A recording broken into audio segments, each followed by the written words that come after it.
44,000 pounds of thrust will accelerate the aircraft. At 120 knots, the nose will come up. He'll start to roll the aircraft with the landing gear and flaps down. When he's inverted at that roll, you'll see the gear start to retract.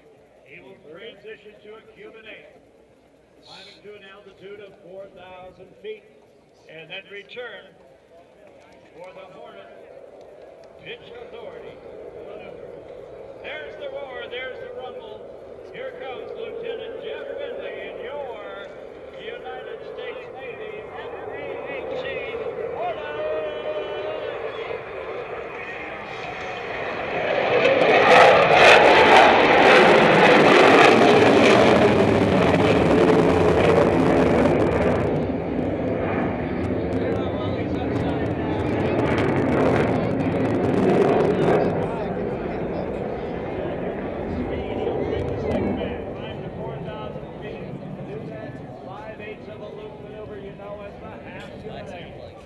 Descending into the area on a 45-degree descending line in relation to the right.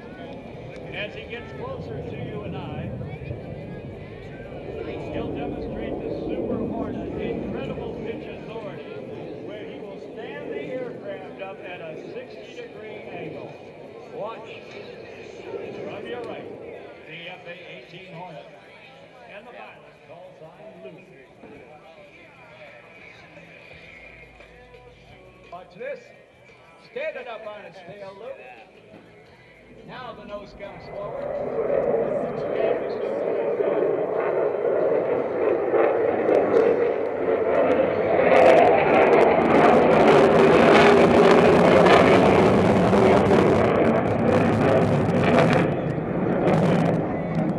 Observe now as the aircraft rotates 180 degrees at the top of its climb in nearly a flat attitude.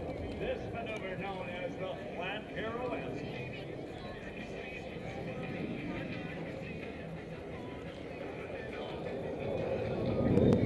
There's the altitude. Blue goes flat. And the pirouette. The Super Hornet's engines produce over 44,000 pounds of thrust in afterburner. This allows the aircraft to sustain 8 times the force of gravity in a turn of less than 1,500 feet. Whether in a dogfight or avoiding surface-to-air missiles, the ability of the Super Hornet to turn in very tight space gives it a tremendous tactical advantage. Watch as the aircraft enters from your left, rolls into a 90-degree angle bank, and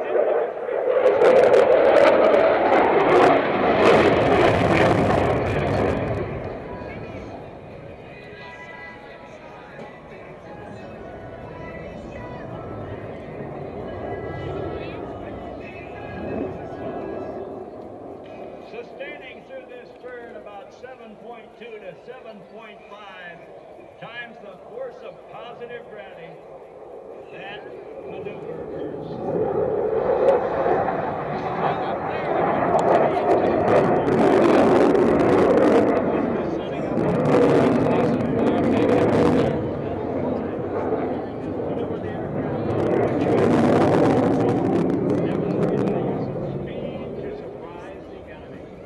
Keep in mind the speed at which the aircraft is flying is only 1/2 of the airplane's capability. As they pass in front of you, Lou will pull the aircraft into the vertical and quickly point the jet back to the earth. Now, we're going to go to the cockpit and establish contact with Lou and see if Lou will call off the speeds on his way in. Lou, do you read Danny? Push him. Oh, it's going 5 square. They love your F-18, and it's all yours from now on. You give us the speeds, boss.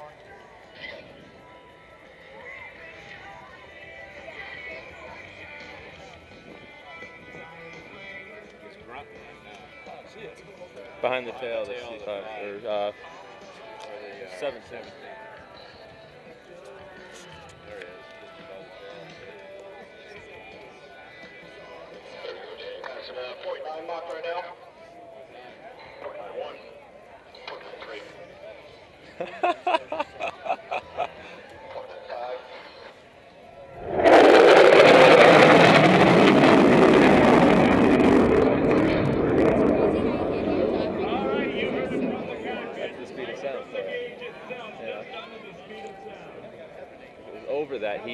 hear before you heard it.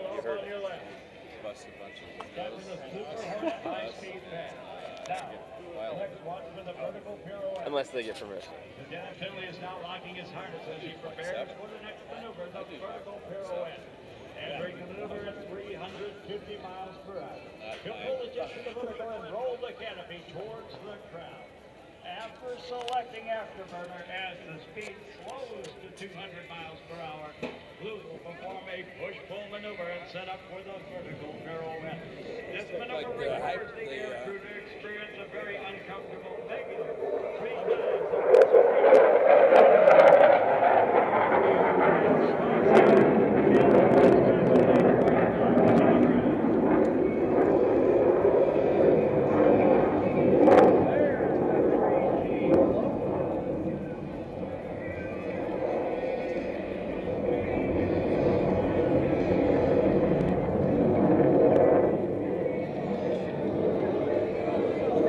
Look at that shit.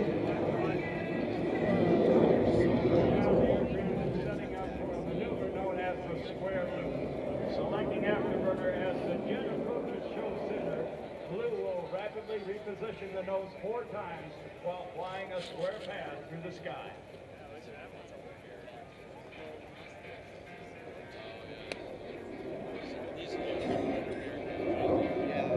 All right, now, ladies and gentlemen, when we travel with the F-18 Hornet and shows across the country, this is one of my favorite Hornet maneuvers.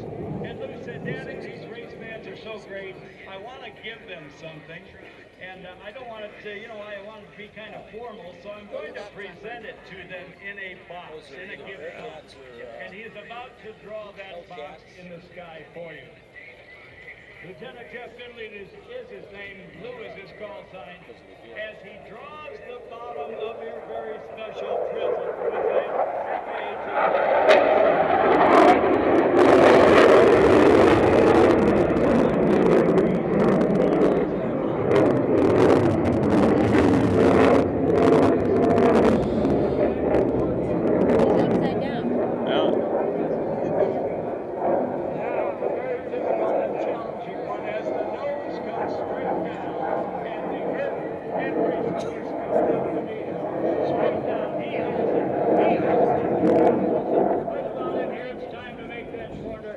ladies and gentlemen, that is your special present in the sky.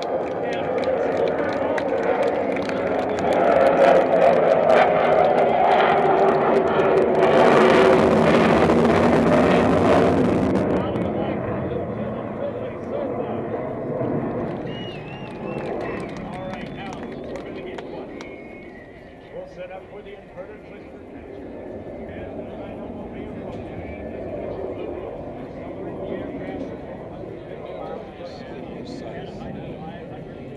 Approaching show center.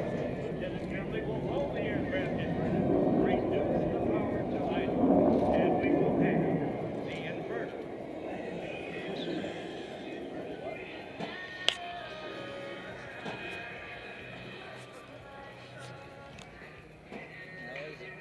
Could I ask Mark to slowly reduce the music? Coming in from here now. 450 miles per hour.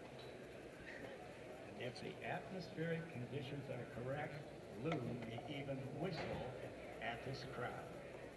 Let's see what Mother Nature says. Hold it upside down.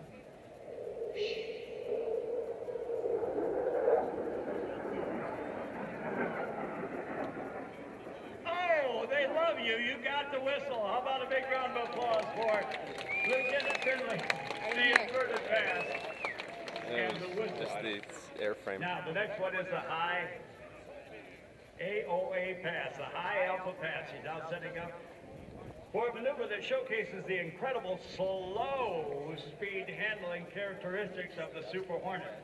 Sometimes the ability to fly the slowest in combat gives the advantage in air-to-air combat, as the potential adversary may be forced to fly in front of the fighter. Few other aircraft in the world would attempt this maneuver at this slow speed and nose-high altitude. However, the 40,000-pound F-18 Hornet remains completely controllable at speeds, I'm going to guess, less than 100 miles per hour of ground speed. We're going to go to the cockpit and talk to Lou and get the angle of attack in relation to the horizon and the ground speed from his indicator. And as he turns the corner, let's go to the cockpit of the F-18 and the call sign Lou. As you make your way in, will you give us the pitch rate and the ground speed as you read it? You got it, Reno. Just set me high. Set this up for a second.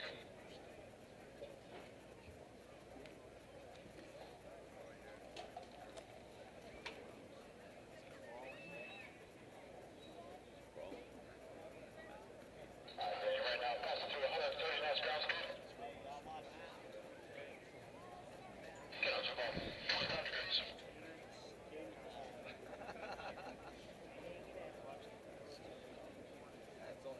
About 25 degrees altitude right now.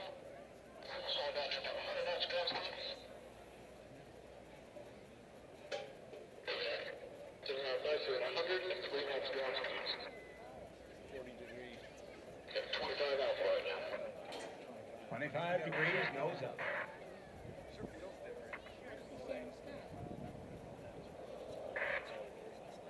He has a lot of power going right now, but As he's if suspended in a controlled from the heavens climb by that's not an going anywhere. invisible wire and defying all laws of aerodynamics, Lieutenant Jeff Finley and the high Alpha Pass.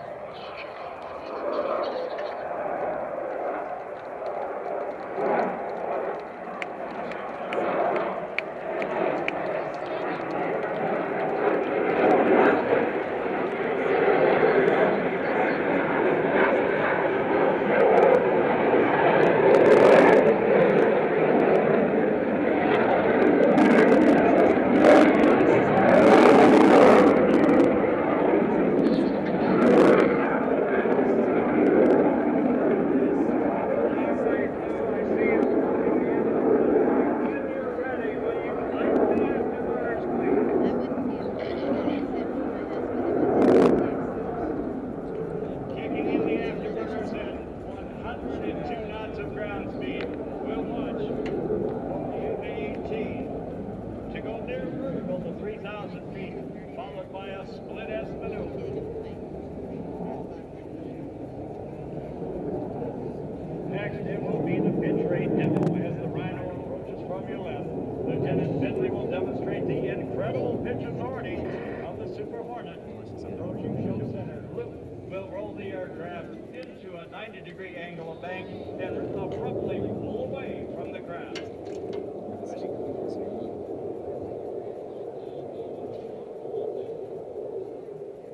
From your left, the pitch rate demo at the frightening start-finish checker pilot.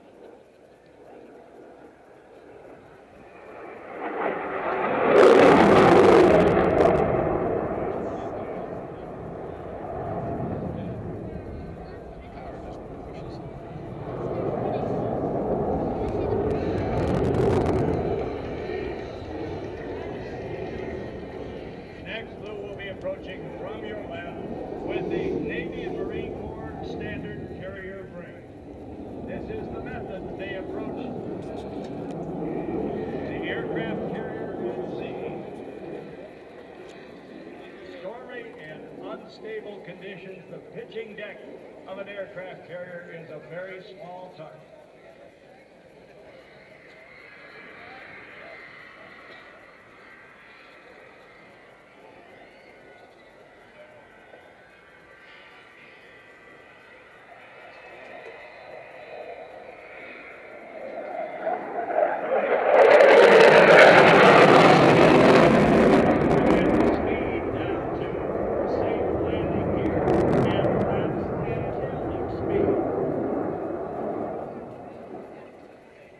As he gets ready to land, we will simulate the landing signal officer calling the pilot to call the ball. And we'll hear Lou answer from the cockpit, Roger the ball.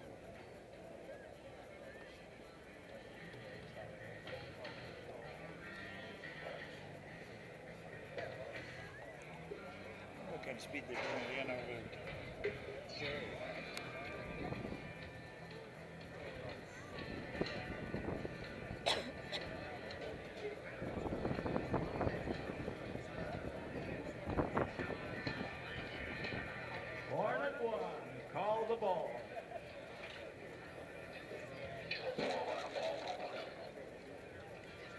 Watch it fall.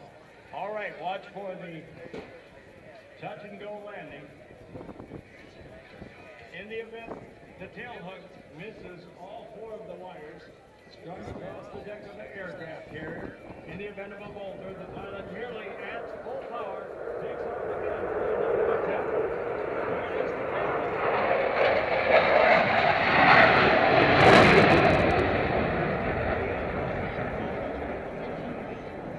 Oh.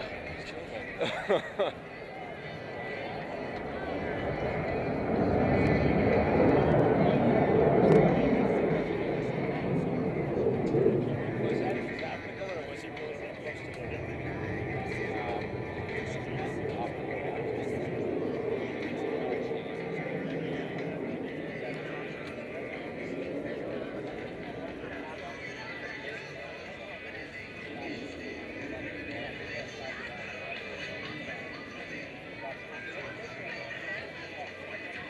Now, ladies and gentlemen, direct your attention to your right and over your right shoulder as the Rhino is approaching for the photo pass. This will give you an up-close look at Blue flying in the Super Hornet today.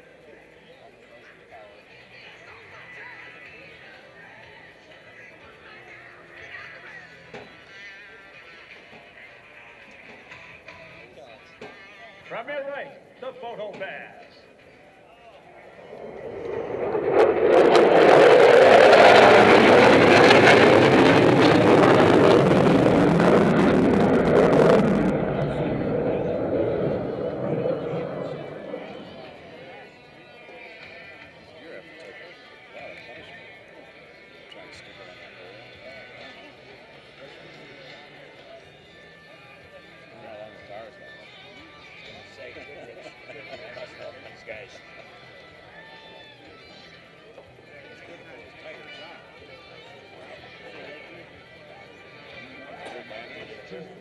As America progresses through the 21st century, it becomes increasingly important that we reflect on our nation's proud history, the people, events, and advances which have made our country great. By remembering, appreciating, and fully understanding the touchstones of our past, will be more able to successfully chart the course for America's future. With this in mind, the Commander, Naval Air Forces developed the tailhook legacy plane, a dynamic demonstration program designed to keep naval aviation ties with this proud heritage alive and vibrant. Under this program, vintage warbirds from naval aviation's past are flown along high-tech weaponry representative of present-day Navy carrier aviation. Through these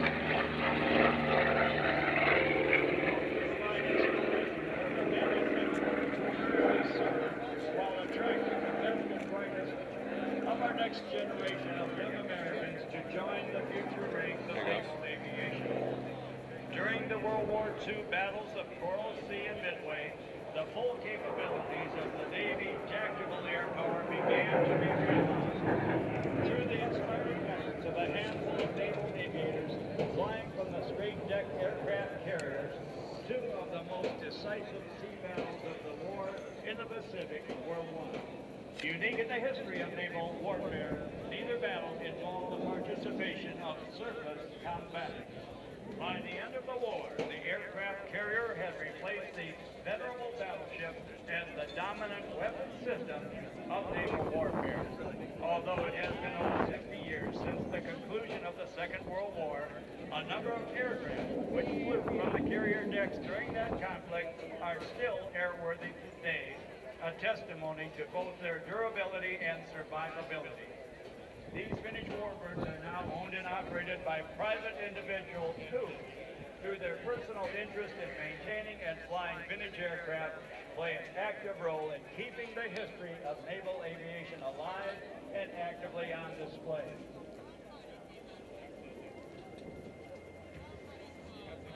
During the course of the air show season, different aircraft will alternately participate in the Tailhook Legacy flight flyover at various air shows throughout the United States. The aviators who fly these vintage warbirds join the Tailhook Legacy flight program on strictly a volunteer basis.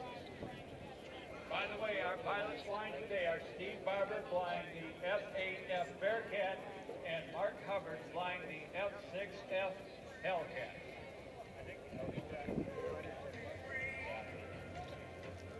A whole lot of cats. Yeah. And here comes the Egyptian mound. All right, ladies and gentlemen, eyes and cameras over But your there's a right CJ shoulder. cat, The formation will be approaching in a right? sweeping pass from With right Collins to left. Avionics Just a few moments. and Williams Engines. All right then. I think these grandstands and this end is a better place to be. From your All the right, turnings get your right here. cameras ready, as more than 60 years of naval aviation history passes show center. Pretty cool.